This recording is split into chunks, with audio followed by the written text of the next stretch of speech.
Hello, I am going to be talking about reading lessons the Charlotte Mason way using a delightful reading kit, number 3.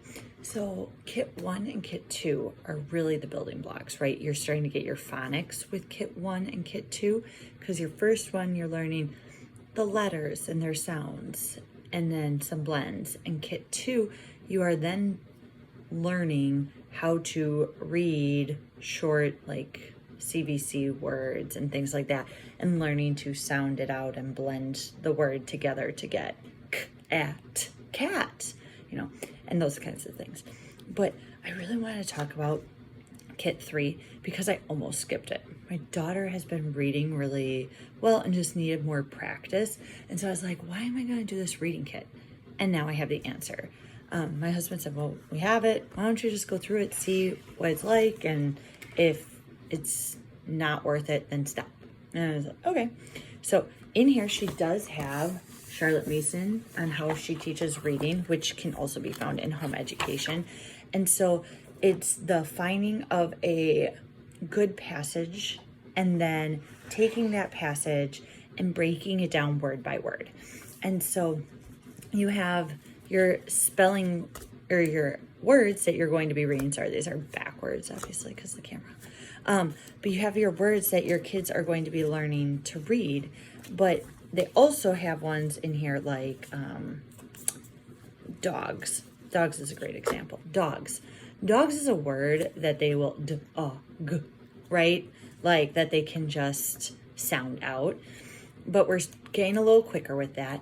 But the important things, I think, in this lesson is not only is your kid reading the word, they're visualizing the word, they're spelling the word, they're writing the word. So in a given lesson, there's like a 5-step process, right? So we introduce them to a word. So here is fox. A fox is an animal, 4 legs. You might show them a picture. You're talking about the fox if it's something they didn't know, right? So like, one that we had was Aesop. Aesop is a guy who wrote these little moral stories, and we're going to read one of those moral stories by the end of this. And so you will give them this card, they look at the word, and then you bury it in amongst the cards, and they have to go through and find it quick. Boom, there it is, Aesop, right? And then from there, they're going to try and take a mental picture of it. Then you're going to have them build, which this does not come with the kit. They do have letters that come with the kit. I do recommend getting more of a magnet board or the wooden letters or whatever. We did buy this magnet board, but I would recommend taking out the capital letters because most of the letters are small letters that you will be building with. Aesop was one that's not a great example, but there we have Aesop. I say, great job. Or they would say, I don't remember. They get to this part, right? Because they like A-E-S-O-P, A-E-S-O-P, A-E-S, and they didn't take a picture, right? And so you're trying to help them to learn to actually take a picture, not just memorize the letters. But this is great, right? Because this is like their first spelling lesson. They have a word. They're starting to have to put it together. How would I spell this? What was on that card? And trying to think about it. And then they go through the book. See the little book. And then they're going to look on here and try and find Aesop. So this comes with that. And then lastly, they're going to write it in their word book. And so these are words my daughter has written, which I think is a form of handwriting, right? They're practicing yet again, writing, visualizing. They're getting to go over that. And then you're going to keep coming back to these words. And the next time you're going to have them, okay, now can you remember how to spell Aesop? Can you get that picture in your mind?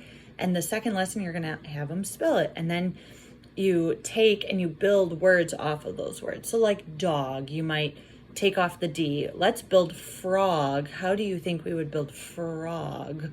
And then they're going to spell out frog based on the og ending in dog and things like that. And so very much following the Charlotte Mason, but I love that this incorporates spelling. And then the other thing they have you do is build sentences. Very beginning grammar, right? Like, how do we build a sentence? Now, you're not necessarily saying you need a noun, a verb, and blah, blah, blah. And going through it, you are just building sentences by the way. And so they're building sentences. Oh, that sentence doesn't quite work. Listen to how that sounds. Blah, blah, blah, blah, blah. And they're like, oh. And so what are we trying to say here? Do we have the words to build it? What words would we need to add? And we might add words in. But so you've got spelling. You have, sorry, my timer's going to go off here. Spelling, reading, grammar, by the way, it's all and writing, by the way. And so I just think it's amazing how much is incorporated into this one little kit that I almost skipped, and how beautiful Charlotte Mason's way is, where it builds upon itself. And so she may not start grammar in the, early elementary years, and she may not do spelling per se in the early elementary years, but it all does build upon itself. And that is the beauty of this kit, is just the gentle introduction. Now, do you need a kit to do this? No, you can 100% do the method without the kit, right? Like, open up to home education and you're gonna look through that and you're gonna read through, okay, so this is how we do it. And you're going to work through it all and start to understand how the first lessons work and all that. There's a whole section, like I said, in the mother's education, which I'm not finding or home education. But anyways, so I highly recommend reading it. And people will say, well, Charlotte Mason isn't up on the, latest science, so she doesn't really understand reading lessons. My daughter seems to be reading fine. Now, she did take to reading fairly easy, and I know not all kids do. And so if your kids are having reading difficulties or whatever, I don't know that this will work for them. I know people have gone other routes with that, but I do, however, recommend trying this way for your average reading child, because I do think the way that it works is you do have phonics and you do have sight words, and they blend together in this way of teaching, because there's tons of sight words on this back, but you're still sounding things out, and your kids have already learned the phonics side of things.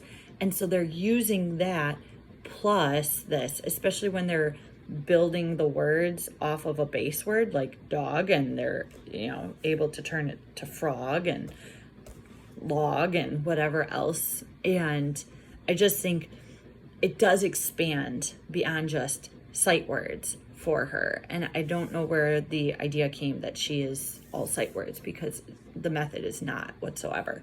And so I highly recommend looking at it in home education if you are trying to figure out which way you're going to go with reading. We did like these kits. They're just put together for me, so it's, not my own thing. At this point, after having used it a little bit, would I be able to do my own? Yeah, I think I could find a passage of scripture and grab that, or a passage, not a scripture. It could be a scripture, but a passage, a reading passage, a fable, a nice poem, or whatever. And we can go through it ourselves now and break apart the words and build words and stuff. It is nice that you don't have to think about all the words that you could build. She has a list in the back that kind of goes over that. And so she has kind of done all the work for you, right? Like, you have your cards that she's made up for you that you wouldn't have to then make up. But otherwise, you'd have some prep ahead of time, making up your own cards, printing out the passage that you want your kid to be learning to read, and then thinking about the words ahead of time if you're not as good at thinking them up on the spot, because you are starting to get longer and longer words that would involve those sounds and more obscure words as well. So those would be the few things. But even if you did buy this kit, like I said, we got this Joy Note classroom magnetic letters, and I have liked that. It's got the little whiteboard. My kid loves building on the whiteboard, and I just take out the capital letters, like I said, because otherwise that picture that they're creating with the lowercase letters may not look the same. So just a couple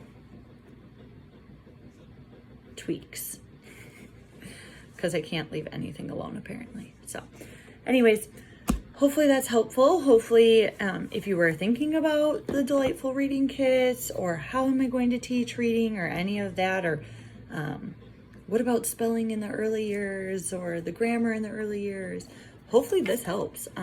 I found, like I said, I found this incredibly delightful. So, all right, hope you guys have a great day, and I'll talk to you later.